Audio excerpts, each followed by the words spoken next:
जिला प्रशासन बांडीपुरा ने मंगलवार को सरकारी भूमि पर बनी लगभग 13 दुकानों और एक कॉम्प्लेक्स को जब्त कर लिया। मीडिया से बात करते हुए स्थानीय दुकानदारों ने दावा किया है कि उनकी दुकानें जब्त करने से पहले सरकार द्वारा उन्हें कोई नोटिस नहीं दिया गया। उन्होंने कहा कि उनका जीवन यापन पूरी तरह से इन व्यावसायिक इकाइयों पर निर्भर करता है और उनके पास आय का और कोई स्रोत नहीं है, इसलिए इस कार्रवाई से उनके परिवार सीधे तौर पर प्रभावित होंगे। बांडीपुरा के जिला व्यापारी अध्यक्ष शमशाद अहमद ने कहा कि अगर अधिकारियों को ये दुकानें जब्त करनी थी तो उन्हें पहले दुकानदारों को नोटिस देना चाहिए था। ये कार्रवाई सीधे हमारी आजीविका को प्रभावित करेगी।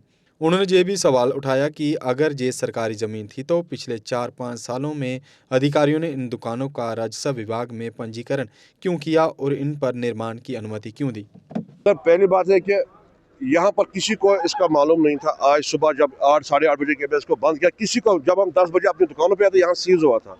1-2 दुकानें बीच में 3-4 दुकानें खुली थी और ये लैब खुली थी, जो ये खुली थी। इसमें पेशेंट थे, उनको बाहर निकाला गया, उनमें डायलिसिस के पेशेंट उनको बाहर निकाला गया और सीज किया गया। देखो, गवर्नमेंट को अपनी जगह देखना है। मगर पहली बात है कि 1957 में ये निशात होटल था, यहाँ पर उसकी बिल्डिंग बनी है 1957 में। उस वक्त क्या ये घासचरा स्टेट लैंड नहीं थी। उसके बाद 1963 में बांडीपुरा को पूरा बांडीपुरा जलाया। उसके बाद यहाँ प्लान बनाए, प्लान के तहत सारी दुकानें यहाँ पर अलॉटमेंट हो गई है।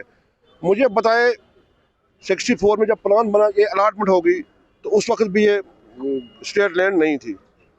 उसके बाद ये दुकानें खरीद फरोख्त हो गई, उसकी रजिस्ट्रेशन हो गई। मुझे बताइए, वो रजिस्ट्रेशन जो यहाँ का रेवेन्यू डिपार्टमेंट जब तक वो डॉक्यूमेंट नहीं देंगे तो तब तक कोई रजिस्ट्रेशन नहीं होती है। वो इसका मतलब है कि रेवेन्यू में इनके अंदर में ही चोरी है। छोड़ो वो बात भी। अब उसके बाद रही बात कि लास्ट में ये दुकानें इनको आज से 2 साल पहले बताया गया था कि ये स्टेट लैंड है या ये कुछ है, मगर मुझे बताए आज अचानक आके बंद करना, ये कोई इंसाफ नहीं है। मुझे बताया, यहाँ पर डिस्ट्रिक्ट ट्रेड का प्रेसिडेंट मैं हूँ और अली मोहम्मद साहब यहाँ मार्केट के प्रेसिडेंट हैं। हमें भी कोई पता नहीं है आज तक। ये सरासर समझो, न कोई इनमें से कोई ड्रग पेडलर है, न इनमें से कोई टेररिस्ट है। अब इनके पेट पे लात मारी गई इस वक्त। मैं मानता चलो ये गवर्नमेंट की ज़मीन है, मगर कम से कम पहले ये देखना है कि इसको क्या करेंगे। ये 1957 से बिल्डिंग बनी है और ये बिल्डिंग नई बनी, जो SBI की बिल्डिंग है 25 साल पहले बनी। उस वक्त इसका नक्शा किसने इशू किया? और दूसरी है वो जो नावा लैब है, उसका नक्शा कैसे आज से 5 साल 4 साल पहले कैसे इशू हो गया? मुझे उसका जवाब चाहिए। और यही बात, आप ये नहीं खोलना चाहते हैं, अगर ये नहीं खोलेंगे मजबूरन हमें मार्केट में आके सबको मिलजुल के, चाहे अली मोहम्मद हो चाहे मैं हूँ, सब मिलजुल के हम यहाँ मार्केट में आएंगे, या तो प्रोटेस्ट पे बैठेंगे। अगर प्रोटेस्ट पे के बाद भी नहीं मानेंगे, फिर हमें मजबूरन ये ताले खुद खोलने पड़ेंगे, क्योंकि ये तो लास्ट में हमारे पास ही है।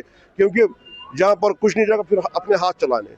अभी यहाँ पर MLA साहब भी आए थे, उनने ये बोला कि मैं यहाँ का रिप्रेजेंटेटिव हूँ, मुझे भी कोई इंटीमेशन नहीं है आज तक। मुझे बोला यहाँ पर क्या वो जंगल राज है इस वक्त? ये मुझे जंगल राज जैसा लग रहा है। अभी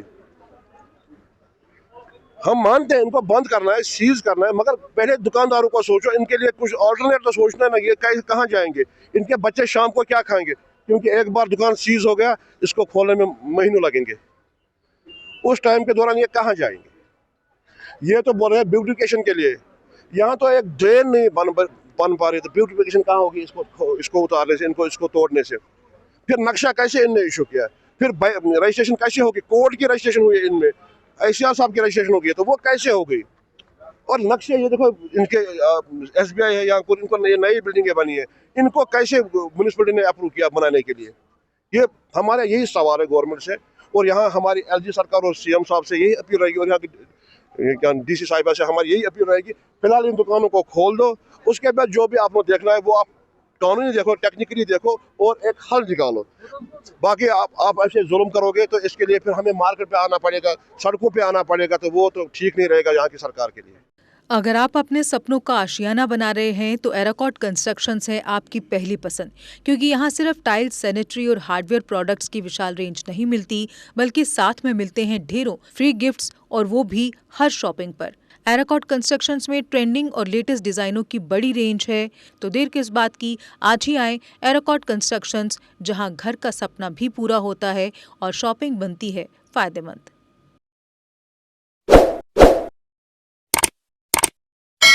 जम्मू कश्मीर की खबरों के लिए जुड़े रहिए JK अपडेट के साथ।